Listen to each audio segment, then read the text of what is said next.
तो और two atoms एक चैप्टर है जिसका राइटर जो है, राइटर्स नेम जो है उनका नाम है जॉन कीट्स, ठीक है। तो जॉन कीट्स एक ऐसे पोएट है जिसका डीओबी जो है,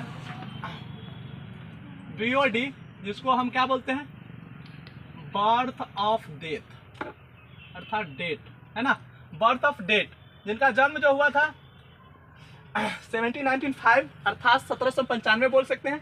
दूसरी बात, इनकी जो डेड है अर्थात मृत्यु जो हुई थी 1821 में, अर्थात कहा जाए तो ये कितने साल जिए थे हो, मात्र 26 साल, 26 ईयर्स, ओनली फॉर 26 ईयर्स। और एक ऐसे पोएट्री है बताओ जो 26 साल की उम्र में ये अपने फेमस, बहुत ज़्यादा प्रसिद्धि पाए। तो इन चैप्टर्स के माध्यम से आपको ये चीज़ बताना चाहता है कि सीजन्स कैसा होता है। तो चलिए हम लोग जानते हैं, थोड़ा अभी अबाउट ऑफ पोएट्स के बारे में जान रहे हैं, कुछ देर के बाद हम लोग चैप्टर्स को पढ़ेंगे। तो बर्थ पैलेस, अभी जो जॉन कीट्स है उनका बर्थ जो पैलेस है वो क्या है, मूनफील्ड, एक जगह है मूनफील्ड जो कहाँ पड़ती है, लंदन में, ठीक है। लंदन ऐसे कहाँ पड़ता है, ब्रिटिश, ब्रिटेन, जिसको ब्रिटिश बोलते हैं एक लैंग्वेज भाषा में। और ये जो है ऐसे इसको बोल सकते हो कि इनको, जॉन कीट्स को एक ब्रिटिश पोएट के नाम से भी जानेंगे, ठीक है। तो उनका जो बर्थ पैलेस हुआ था कहाँ हो, मूनफील्ड के लंदन, जहाँ जो लंदन कहाँ है, ब्रिटिश पोएट है, अर्थात ब्रिटिश पोएट बोल सकते हो, ब्रिटेन में है लंदन इसलिए ब्रिटिश पोएट बोल सकते हो जॉन कीट्स को। जॉन कीट्स अपना जो स्टडी किए थे at the Clarks school eight Enfield, Enfield एक जगह है कहाँ की, लंदन में पड़ता है, जहाँ एक स्कूल है क्लार्क स्कूल, वहाँ पर क्या किया था वो, अपना स्टडी किए थे, कौन, जॉन कीट्स। साथ ही साथ उनके एक डीपली जो इंटरेस्टेड था, डीपली के मतलब गहराई से जो इंटरेस्टेड आता था, खूब ज़्यादा जो रोमांचक होते थे वो खेलने में, वो उनको क्रिकेट खेलना और बॉक्सिंग करना बहुत ज़्यादा इंटरेस्ट आती थी। तो जॉन कीट्स जो है उनकी डीपली इंटरेस्ट जो आता था वो किन में आता था, क्रिकेट एंड बॉक्सिंग में, ठीक है। नेक्स्ट, और साथ ही साथ उनको जो वो कहते हैं voracious readers of the Greek mythology, कहने का मतलब है कि उनको जो पढ़ने में जो शौकीन था वो ग्रीक मैथोलॉजी को, देखिए ग्रीक एक क्या है, एक वहाँ के देश है भाई, ग्रीक एक देश है और ग्रीक के जो भाषा है वही एक ग्रीक भाषा कहलाती है। अर्थात मैथोलॉजी का मतलब क्या होता है, मैथोलॉजी का मतलब होता है एक पौराणिक कथा है, अर्थात पुराना कथा जो होता है उसी को हम मैथोलॉजी बोलते हैं। तो ग्रीक मैथोलॉजी अर्थात पौराणिक कथा, ग्रीक के जो पौराणिक कथाएं थे उनको पढ़ने में बहुत ज़्यादा मजा आता था, अर्थात वो शौकीन, एक शौकीन थे वो चीज़ों को पढ़ने में, कौन, जॉन कीट्स, ठीक है। एंड देखो आगे, हिज एम्बिशन, अर्थात शुरू से उनका जो एम्बिशन था, लक्ष्य था, एम्बिशन का मतलब क्या होता है, वो लक्ष्य। तो एम्बिशन शुरू से जॉन कीट्स का जो लक्ष्य था, टू बिकेम, उनको बनना था, क्या बनना था, तो ए पोएट, एक उनको पोएट बनना था।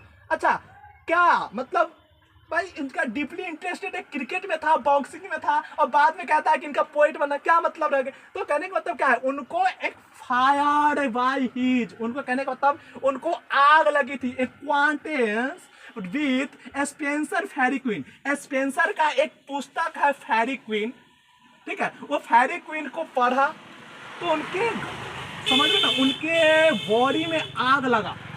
उस दिन से ये जो डीपली इंटरेस्टेड है क्रिकेट एंड बॉक्सिंग में, वो क्रिकेट बॉक्सिंग के अलावा वो क्या करना, एक पोएट बनना शुरू कर दिया, अर्थात पोएट बन गया, ठीक है। एंड ही, आगे देखिए, and he started a translation of Virgil's Aeneid, कहने का मतलब क्या है कि वर्जिल्स का एक एनेड था जो कंपोजिशन से, एक क्या है, एक कंपोजिशन,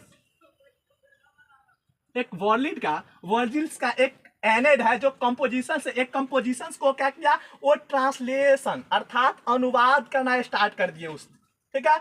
साथ ही साथ उसने क्या किया, हिज फर्स्ट पोएम, उनका जो फर्स्ट पोएम लिखा गया था जिसका नाम क्या हो, lines in imitations of Spencer. देखिए स्पेंसर से उनको सीख मिला था, है ना, इस कारण वे पोएट बने थे और उन्हीं के नाम से क्या कर दिया, एक अपना पोएम्स तैयार किया जिसका नाम क्या था, lines in imitation of Spencer, ठीक है। तो lines in imitation of Spencer जो पब्लिश्ड हुआ था, जो प्रकाशन हुआ था, वो कब, 1814 अर्थात 1814 में हुआ था, ठीक है। साथ ही साथ आगे देखिएगा, his first volume of the poetry in title poems was the published in 1817, अर्थात देखो 1817 अर्थात उसने 3 सालों में उसने इतना सारा पोएट्री लिख दिया, इतना सारा पोएट्री कि वो एक पुस्तक बन गया, समझे, वो पुस्तक बन गया, उनका टाइटल, उसका नेम जो दिया, टाइटल जो दिया उनका क्या दिया हो, पोम्स। उनका जो बहुत सारे जो पुस्तक लिख दिए वो पुस्तक, भाई 3 साल होती है, 3 साल में उसने जो पुस्तक तैयार किया उनका नाम क्या लिखा, पोम्स, जो पब्लिश कब हुआ, 1817 में। ठीक है, तो हम लोग ने इतना सारा जानकारी प्राप्त किया। बताओ एक चीज होता क्या है कि कभी जैसे 3 सालों में अपना 14, देखो 1814 में उसने एक पोएम्स तैयार किया, साथ ही साथ 3 सालों में एक पुस्तक तैयार कर दिए। तो कहने का मतलब क्या है, जिंदगी जो होनी चाहिए वो लंबा जीने से नहीं, एक बेहतर जिंदगी जीना सीखो। कहने का मतलब क्या होती है कि लंबा जिंदगी को आप 100 साल 80 साल तो जी लेते हैं, बट कहने का मतलब क्या है कि जीवन को एक बेहतर करना सीखना चाहिए। अर्थात 80 सालों में 90 सालों में कुछ करवे नहीं किया, हमारा कोई गोल्स ही नहीं है, हमारा कोई एम्बिशन ही नहीं है, तो हमारे जीने का कोई मतलब ही नहीं रह गया। वैसा ही हमारे जॉन क्रिस की तरह जीना चाहिए कि वो मात्र 26 साल जिया, मत 26 सालों में उसने कर दिखलाया, प्रकाशन, बहुत सारे पुस्तकों को लिखे, बहुत ज्यादा फेमस हुए, है ना। तो इंसान को भी ऐसा ही होना चाहिए। ठीक, साथ ही साथ उसने क्या, हिज पोएम्स, उनका एक पोएम्स था इंडेमियन एक पुस्तक, मतलब पोएम्स लिखे थे, वो was well appreciated by the William Wordsworth.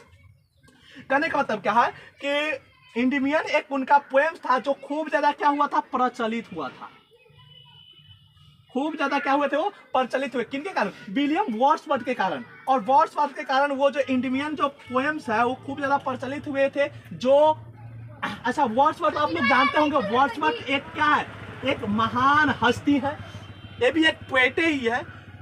जो आप लोग 9th क्लास में एक चैप्टर्स पढ़े होंगे, डेफोडिल्स एक चैप्टर था, पोएम ही था, जो 9th क्लास में आप लोगों को पढ़ाया गया होगा टीचरों के द्वारा।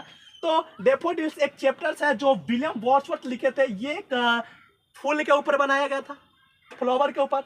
तो वही उनके जो प्रचलित होने के कारण जो इंडेमियन जो पोएम्स था, जो पब्लिश कब कर दिया गया था, तो 1818 में, 1818 में। तो इतना सारे हम लोग अबाउट पोएट्स के बारे में जाने, बंद कर दो।